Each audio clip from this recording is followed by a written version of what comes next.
as we're celebrating the 500 years of the Protestant Reformation, and as each night another emphasis of that Reformation is given, I was asked to speak a word about sola gratia, by grace alone.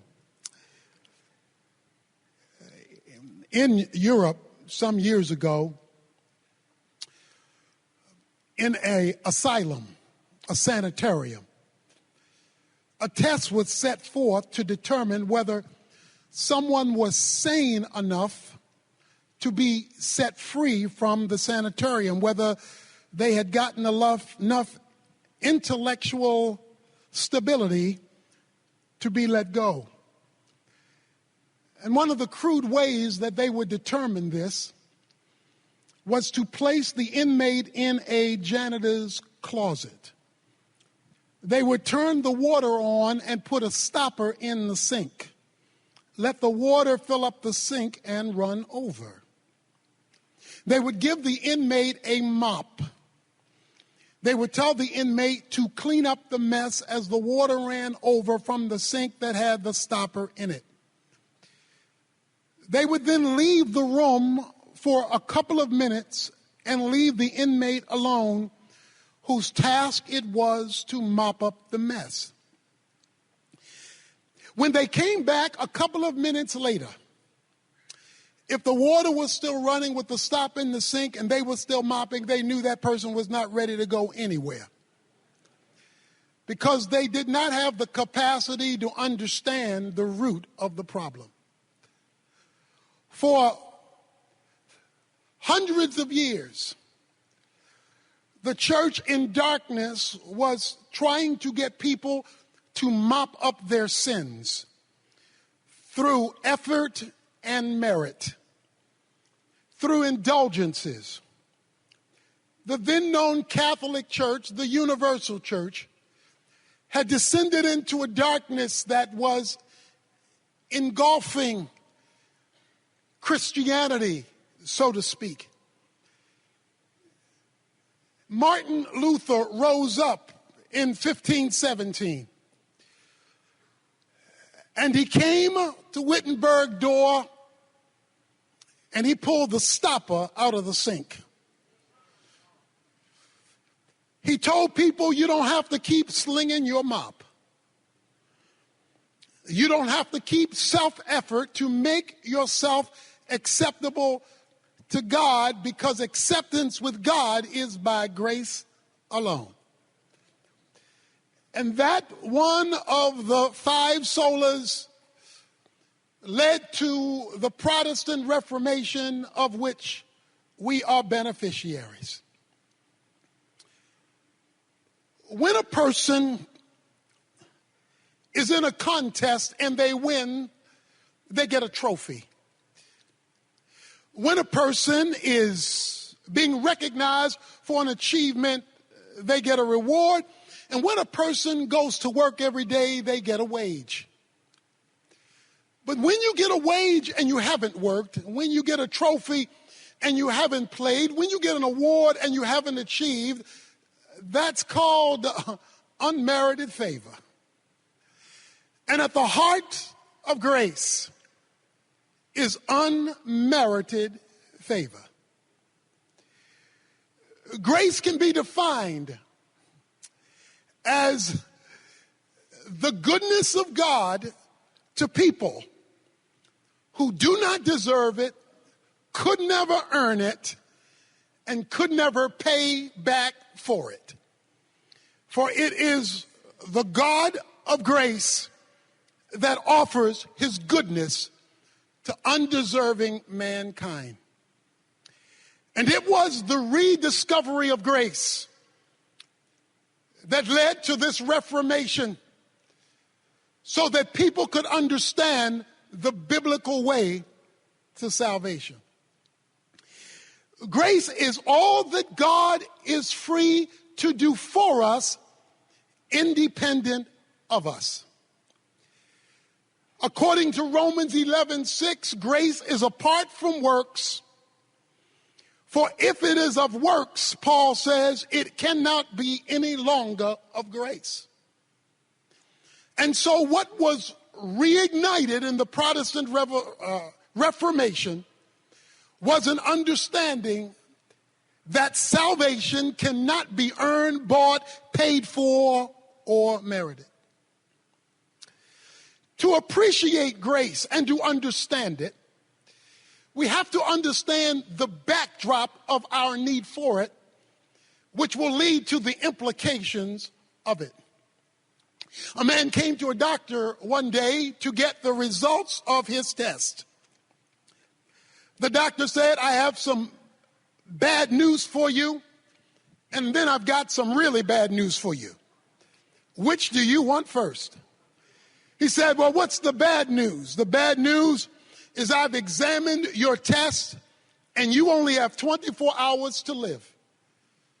He said, well, that's the bad news? Yeah, that's the bad news. He said, then what's the really bad news? He said, I forgot to tell you yesterday. The need for grace comes up against some bad news and some really bad news. Paul says in Ephesians chapter 2 that you were dead in your trespasses and in your sins. That the human race was spiritually separated from God. And that was really bad news.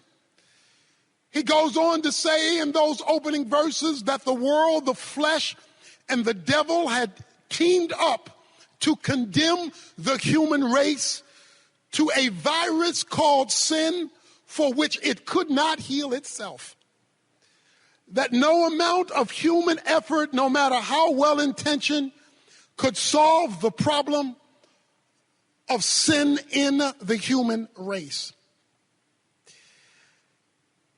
The Bible declares that all have sinned and fallen short of the glory of God.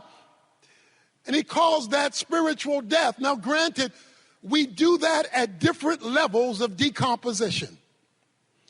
In the coroner's report, some are really dead. Some are sophisticated and dead.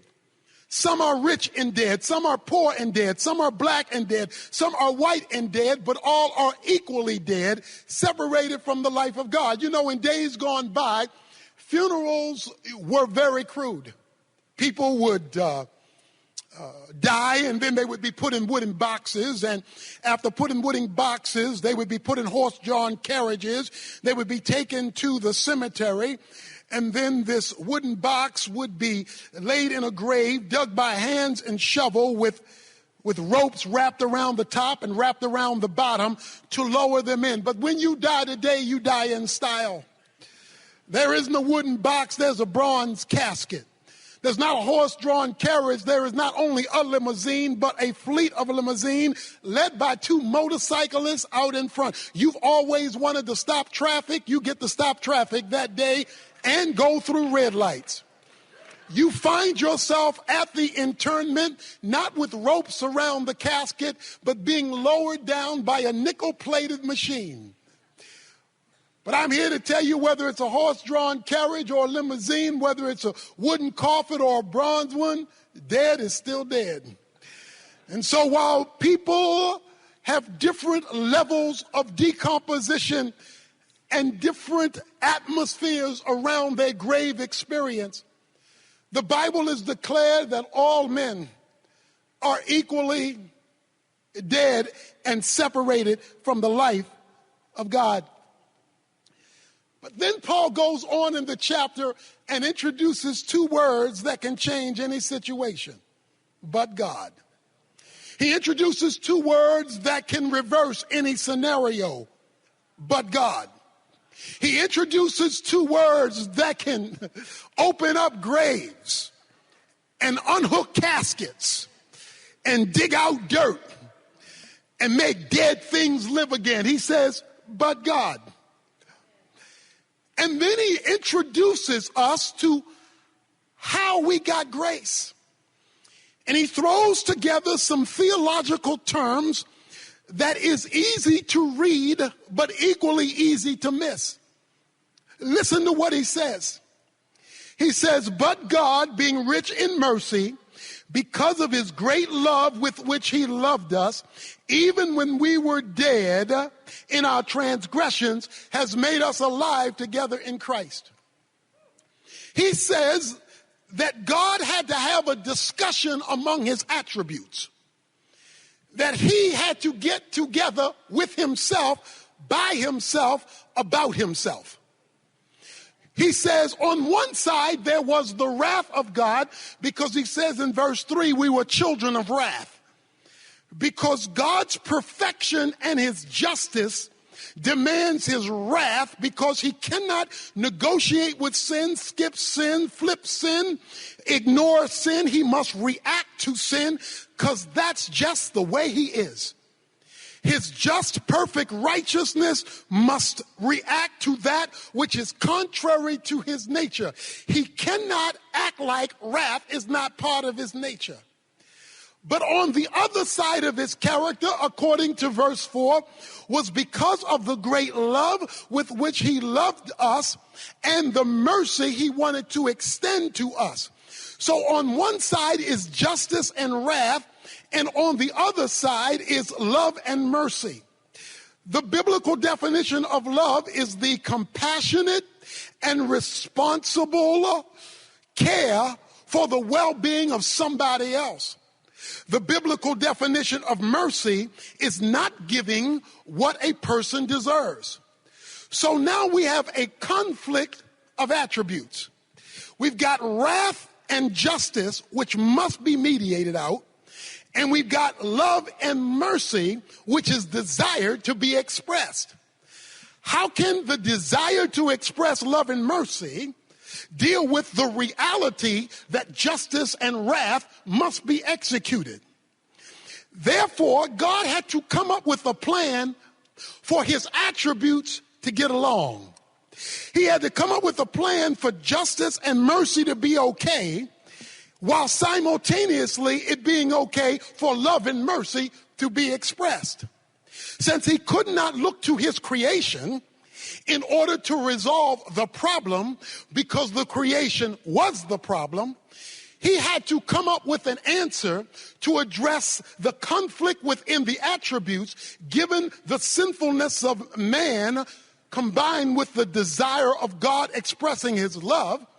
And so he came up with a plan to resolve the problem in himself, by himself, for himself, to benefit mankind who could not help themselves because they were stuck in a graveyard. So when the four attributes got together and began to have a meeting, the God of the Bible came up with a plan, and that plan ignited another attribute called grace. When wrath and justice met love and mercy, creating a plan of redemption, expressing itself in the unmerited favor of God, God came up with the plan. That plan is no more greatly illustrated than when a young lady was driving down the highway and she was going 75 miles an hour in a 55 mile an hour speed zone. She was going 75 miles an hour many years ago in a southern town, and the policeman pulled her over. When the policeman pulled her over, he said, "Young lady, you going 75 miles an hour in a 55 mile an hour speed zone, and I've got to give you a ticket, but in this small town, it's the weekend, you're passing through, so I've got to take you to the court right now because you've got to pay the price." He took her to the courtroom, and when he took her to this single courtroom, the judge came in, and he said, "Young lady, you've been found guilty of going 75 miles an hour in a 55 mile an hour speed zone, so we're going to have to fine you $100. She protested, "But Your Honor, I don't have $100. He says, "Well, I can't change the law. You owe $100, or you can spend the weekend in jail." She broke out in tears and said, "But I don't have $100, and I don't want to spend the weekend in jail. Have mercy on me." As the judge looked down at her cry for mercy, he did something that astounded the bailiff and the policeman who brought her in. He pushed back his chair from behind the podium. He zipped down his robe. He left the bench. He walked and picked up his jacket, walked beside the young lady, reached in his pocket, took out $100 bill and put it on the bench, unhooked his jacket, went back up and picked up his robe, zipped up his robe, went back to the bench, picked up the gavel. Young lady, you've been found guilty of going 75 miles an hour in a 55 mile an hour speed zone. The law says you must pay the penalty of $100 or spend the weekend in jail. Oh, but I see somebody else has paid the price. God, to satisfy the dynamics of his nature, came up with a plan where he left heaven's independent use of deity, put on a jacket of humanity, entered into time and space, died on the cross as a propitiation for the sins of mankind, rose from the dead, demonstrating that the payment for sin, tetelestai, had been received, and there was a receipt given an empty grave, demonstrating that salvation was provided to everybody in court who comes to the judge and says, I want mercy from the bench based on the sacrifice of Jesus Christ. But God came up with a plan to provide in grace salvation for all. It reminds me of the two preachers who were going south, and they went to this small southern town. One was from the north, and he didn't know how the south worked. And he sat down and they ordered breakfast. The lady came, the waitress came out, and she had on the plate eggs, bacon, but then she had this white gooey stuff. He said, what's that white gooey stuff? He said, that's called grits. He said, well, wait a minute. I didn't ask for grits. I didn't, and I'm not going to pay for grits. She said, I don't think you understand. You in the South, you don't have to ask for grits. You don't have to pay for grits. You just get grits. It's just the nature of what we do. The beautiful thing about God's grace is the Bible says it is made available to all men because he just gives it away and gives it away and offers it at no charge. In fact, if you offer to pay for it, your payment will be rejected, because once it's of grace, it can no longer be of works. And so he says, but God, being rich in mercy, was willing to make salvation available to all who come to Christ for it. Now, we're all here evangelicals. We all agree with salvation by grace. But when Paul wrote Ephesians 2, he was talking to people already saved. He was talking to people already on their way to heaven. Why is he talking to them about a grace that they had already received? Because Paul understood that what often happens in the life of believers is they start out with grace but then revert back to law. They start out with God's unmerited favor, but then they revert back to meriting something that cannot be merited. The Bible is clear that not only are we saved by grace, but we are sanctified by grace. That it is the grace of God that changes us after the grace of God has redeemed us. Many of our grandparents used a washing board to wash their clothes. They would scrub their clothes, and they would give all the human effort they had to get things clean. They would be tired and worn out, and the body would ache, not because they didn't want to be clean, but because there was so much work to make themselves clean, and then it could only be so clean because it was tied to their own human effort. But then through technology, there came a washing machine. And a washing machine forever changed how grandmother and her grandchildren got things clean. We no longer use a scrubbing board because we have something that has built in it a cleansing mechanism without all the human effort to make it work. What would you say to a grandmother for whom you purchased at no charge to her a washing machine who still insisted on using a scrubbing board? You would tell her she doesn't understand what she has, that what I have given you is much better than what you can pull off on your own. Often what happens in the Christian church is we tell people, let's get saved by grace, but let's get changed by law. When the Bible is clear through the Apostle Paul that once you have grace, you are no longer under law, because what law does is it tells you what's wrong, but it can't make it right. The law is like a mirror you go to in the morning to show you how jacked up you got last night. You go to the mirror and it shows you your hair's out of place, boo-boo is in your eye. You go to the mirror and it lets you know that you a hot mess. But you don't then take the mirror off the wall and wash your face with it.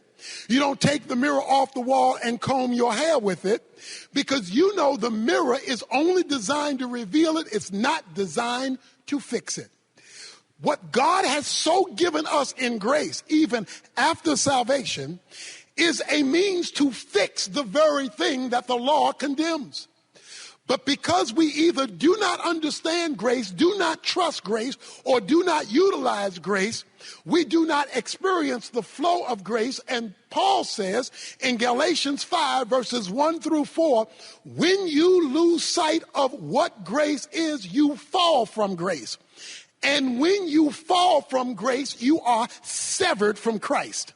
So there are evangelical Christians who are cut off from Jesus Christ while they go to church, cut off from Jesus Christ while they have devotions, cut off from Jesus Christ while they sing praises, because they are living lives independently of a relationship with Christ by grace and not by merit.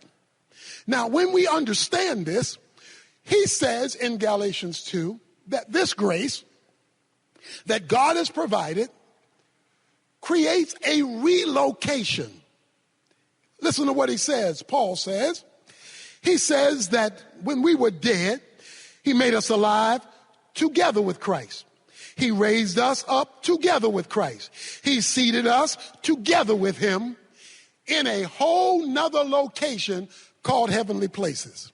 Now that's a favorite Pauline theological term, heavenly places. Heavenly places is a euphemism for the spiritual realm. In chapter 1, verse 3, he says your blessings are in heavenly places. In chapter 1, verse 20, he says Jesus is seated in heavenly places. In chapter 2, verse 6, he says we are seated with him in heavenly places. In chapter 3, verse 10, he says the church operates with the angels in heavenly places. And in chapter 6, verse 12, he says the demons operate out of heavenly places, because heavenly places is where the action is. Let me put it another way. Everything visible and physical is preceded by something invisible and spiritual. Everything visible and physical is preceded by something invisible and spiritual. So if you want to fix the visible and physical, you've got to address the invisible and spiritual. If you do not address the invisible and spiritual, you will not be able to address the visible and physical, because the visible and physical, which is the result of the invisible and spiritual, emanates from a whole nother realm called heavenly places. The job of grace is to cause us to operate from a whole different atmosphere than the atmosphere we live in. We live down here, but we're to operate from the atmosphere up there if we are to partake of the grace up there that has been disseminated for our responsibilities down here. And it is only when we grab grace at that level. In fact, he goes on to say in verse 7, grace is so spectacular, this thing that the Protestant Reformation got going and that we're still having to learn about, it is so awesome that in the ages to come, that is quadrillion years from now, when I meet you at the corner of Gold Street and Silver Boulevard, he says, in the ages to come, God will be manifesting his grace. Translation, you ain't seen nothing yet.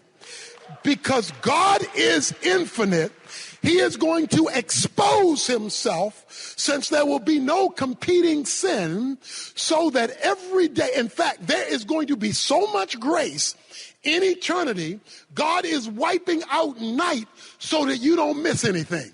He's going to give you a glorified body that can't get tired.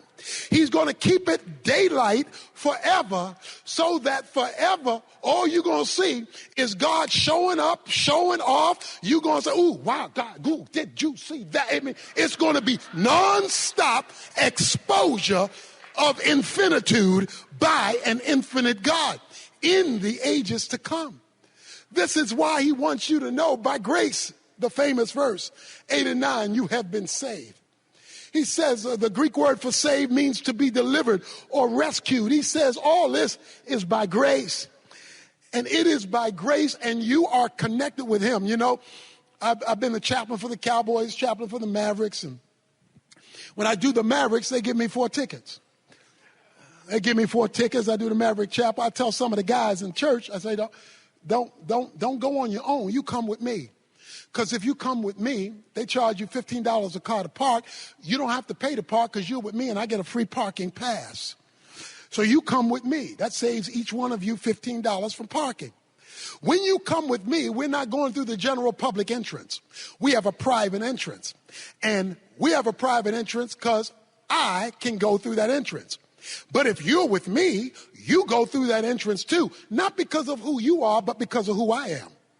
When we go downstairs, there's a 4-course meal. You don't have to go buy food like everybody else, because I eat for free. But you're with me. And since you're with me, you eat what I eat at no cost to you, because you are with me. We can then go in and we watch the game. When the game is over and everybody else is in a hurry to leave, we're not rushing, because we're not going the same way they're going. We're going up a private ramp, to a private elevator, out a private door, to a private parking lot, and we will be halfway home before most people have gotten to their cars, and that whole evening will occur because you're with me. So if you just hang with me, the rights and privileges of benefits that accrue to me, I can share with you, not because of who you are, but because of who I am. Jesus says, by grace, you're with me. And the rights and privileges of grace gets transferred to you, not because of who you are, but because of who I am. And if we would ever learn this thing of grace, that he says it is with him. So the point is, to experience more of grace, you must experience more of him. If you're in trouble with the law, you need more than a law book, you need a lawyer. If you're in trouble with a doctor, you need more. If you are unhealthy and need a doctor, you need more than a medical book, you need a doctor. If you are being attacked by criminals, you don't just need a penal code, you need a policeman. In other words, you need the visible manifestation of the book. Whatever's in that book, you need a living person to make that material in the book come alive to you.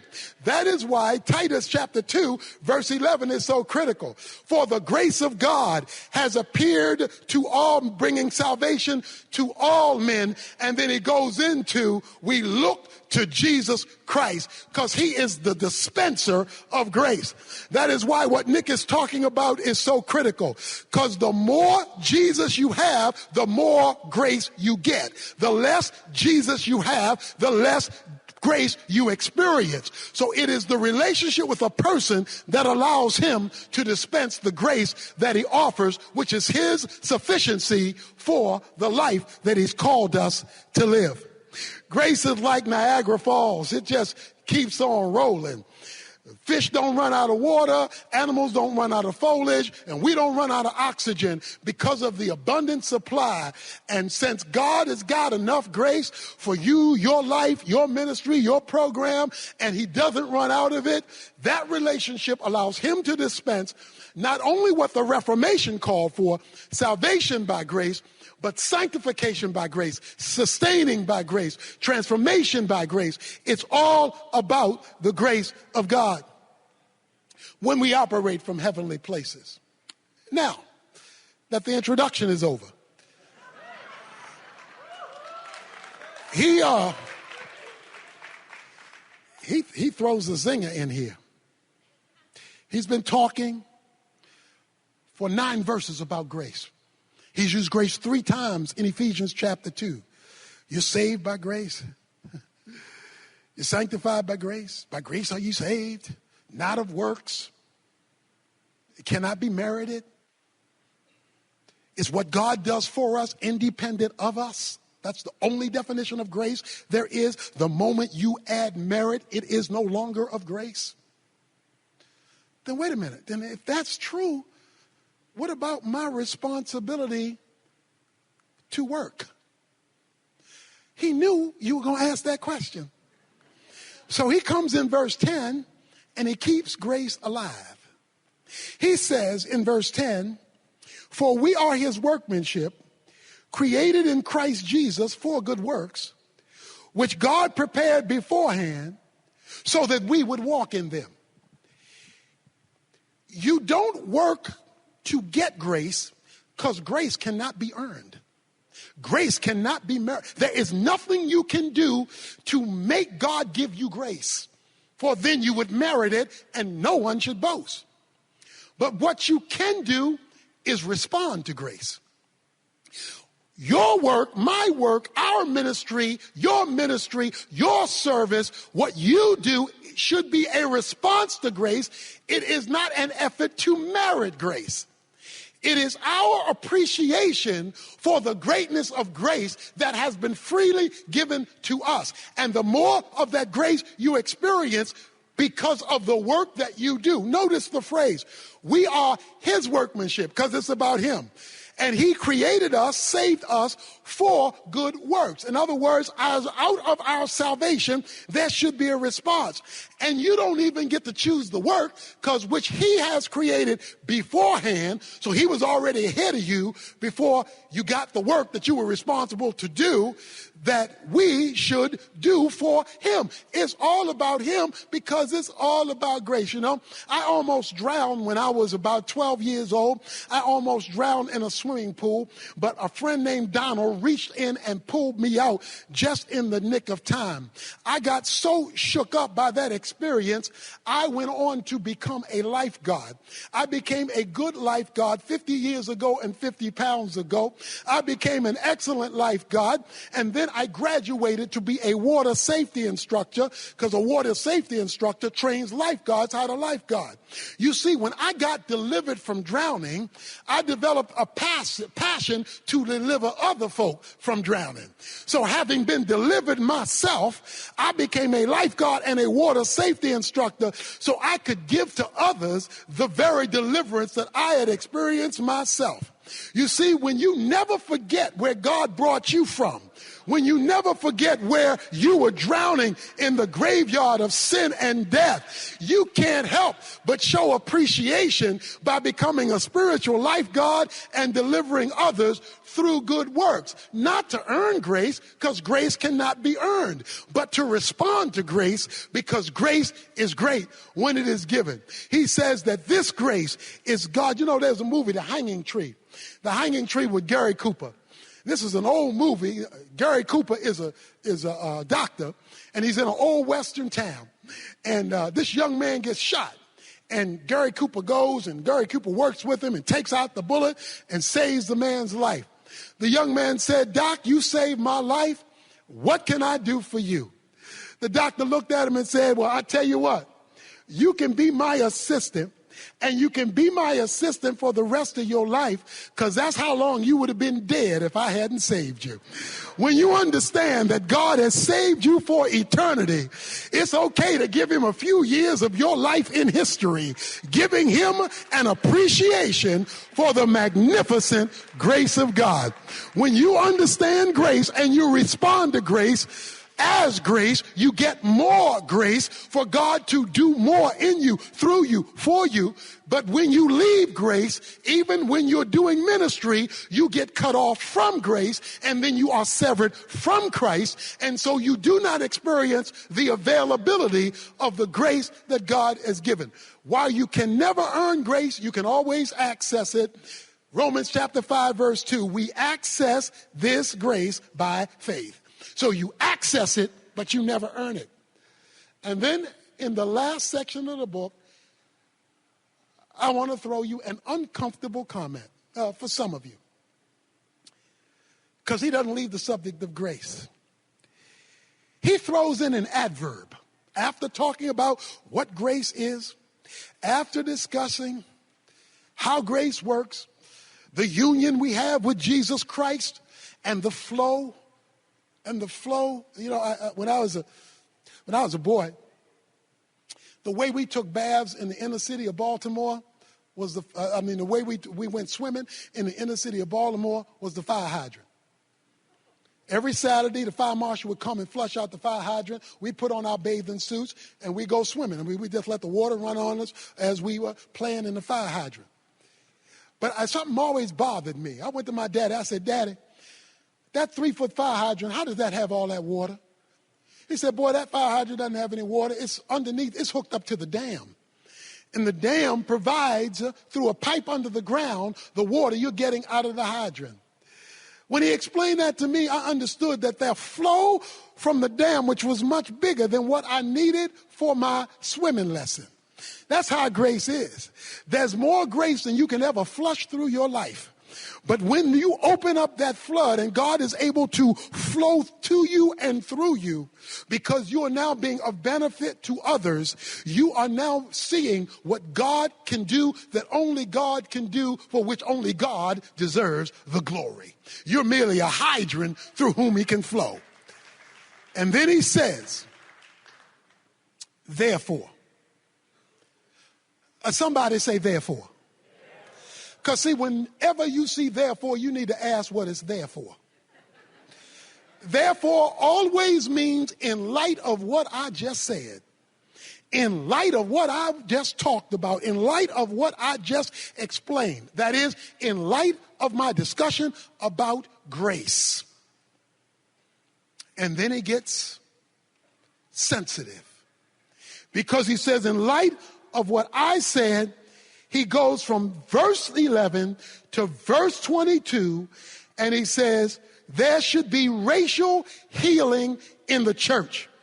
He says, verse 13, but now in Christ Jesus, you who were formerly off have been brought near by the blood of Christ, for he himself is our peace, who has made both groups into one and broke down the barrier of the dividing wall by abolishing in his flesh the enmity which the law of commandments contained in ordinances, that he himself might make two into one new man, thus establishing peace, that they might be reconciled both into one body to God through the cross, and having killed the enmity.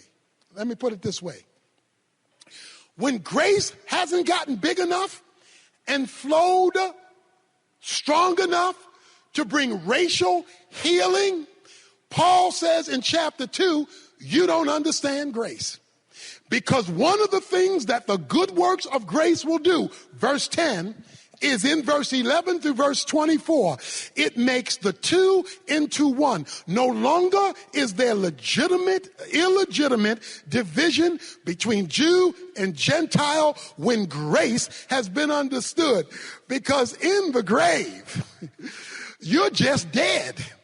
In the grave, it doesn't matter. History, background, culture, color, class. In the grave, you are equally separated from God. In hell, you are equally separated from God. But he made us alive, an understanding of grace. So what this says is that the American church, in the divisions that we've had in history and in the divisions we still have today, don't understand grace. Because Paul says if you understood grace and you were doing good works, then you wouldn't have this division, because the cross brings peace.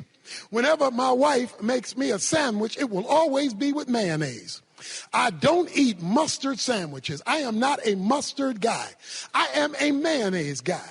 Now, mayonnaise has some ingredients that don't get along. 2 ingredients in mayonnaise that don't get along is oil and water. Mayonnaise has oil and water. No matter how much you stir it together, push it together, force it together, oil and water are going to go back to their different end zones, because they understand their component parts are not meant to get along.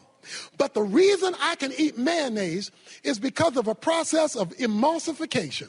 Emulsification is a process of taking 2 things that can't get along and bringing them together in harmony to create something new, special, and in my case with mayonnaise, tasty.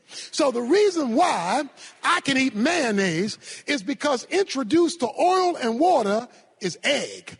And what egg does is egg reaches out to oil, then egg reaches out to water, and I say, no, I know y'all don't like each other. I know y'all weren't raised together. I know y'all come from different backgrounds, but Evans wants some mayonnaise. So what I'm going to do is I'm going to reach over here, and I'm going to reach over there, and even though you don't relate to each other, both of you relate to me. And if I can get you water to relate to me and you oil to relate to me, I'm going to intermix with both of you so that Tony Evans can have a mayonnaise sandwich when it's time to eat. Guess what grace does through the cross of Jesus Christ? It reaches out to the black guy. It reaches out to the white guy. It reaches out to the poor guy. It reaches out to the rich guy. I know y'all come from different backgrounds, different histories, but my cross and the grace dispensed from it can take folk who are divided and bring them back together again. That's what grace does. And when grace is missing, Paul says, there's division in the body. That's why I love the story. And I know I'm out of time, Jerry. I'm winding down. But this is getting good to me. That's why I like the story in Galatians chapter 2. Because Peter is eating ham sandwiches with the Gentiles. Peter's in, because see, he got that thing on the roof in Acts chapter 10 where God told him, don't call unclean what I call clean. And now, he had heard about pork chops, chitlins, and pig feet, but he had never tasted it because that was an unclean animal. But now that he had to go to Cornelius' house, he found out those folk on the other side of the track knew how to cook. And so now in Acts chapter 2, verse 11, he's eating some ham sandwiches with the Gentiles, some pork chops with the Gentiles, some pig feet with the Gentiles, some hog maws with the Gentiles, and some chitlins with the Gentiles. He's just having a pork-eating good time. But then, while he's eating with some of his homeboys, some of his boys from the hood showed up. Some of the Jews sent from James showed up and saw their Jewish pastor eating with them people on the other side of the tracks. When he saw that, he said, I can't be with y'all anymore because I might offend my own race. So he got up and went back to the Jews in order not to let them be upset with him, because he was fellowship with these people over here. We got to live with them in heaven, but that don't mean we got to eat with them on earth. So Peter got up, and the mist in the pulpit is a fog in the pew. It says when Peter got up, the rest of the Jews who were with him got up. So they got up too. It goes one step further. It says even Barnabas was carried away by their hypocrisy. Not my boy Barney. Anybody but Barney. Barney was born in Cyprus. Cyprus is a Gentile colony. So he was born in Gentiles, went to school with Gentiles, raised with Gentiles, played ball with Gentiles. But that's how bad racism, classism is. It'll make a good man bad. So Barnabas got up and he left too. And they would have gotten away with it except for one thing. Paul wanted some pig feet too. So Paul shows up and Paul says, when I saw what Peter did, I condemned Peter before them all, but guess why? Not because of racial reconciliation, not because can't we all get along, not because of a seminar on race, not because of a holding unity candles. No, I condemned him because he was embarrassing the gospel. He was shaming the cross, and he was abusing grace. And the greatest verse on your identity in Christ, I'm crucified with Christ, nevertheless I live, yet not I, it's Christ who lives in me. The life which I now live, I live by faith in the Son of God who loved me and gave himself for me. That famous verse comes at the end of this story. See, everybody quotes the verse, but they leave out the story that led Paul to say the verse. That verse is Paul talking to Peter and saying, you don't know who you are, you've forgotten who you are because you've missed the cross, and when you miss the cross, you've killed grace. And so when grace is at work, the unity of the church is in focus. Grace is a big deal. It's a saving deal, a justifying deal. It is a sanctifying deal. It will be a glorifying deal. It is also a unifying deal. And if we ever get grace right, and Jesus is free to flow, just free to flow. He doesn't have to hold back grace because we're going to abuse it. We're going to fall from it. We're going to be severed from him. I can't deal with that. That's why we have all these prayer meetings, and these prayers aren't getting answered for unity and revival, because we're asking God to revive a divided church. He can't do that because that's against his nature. You see, God is one God composed of three co-equal persons. The Father is not the Son is not the Spirit. These three are distinct, yet they are one. It's like a pretzel with three holes. The first hole is not the second hole is not the third hole, but they all tie together by the same dough. You see, it's all just one thing, but three distinct persons. And when he has a divided body, he cannot be the unified God that he is. So we can pray till we blue in the face, but there will be no revival. There will be no transformation. There will be no breakthrough of the grace of God in the culture if he has to do it through a church he can't identify with. So he says, when you understand grace, it shows up cross-culturally, cross-racially. In conclusion, for real this time.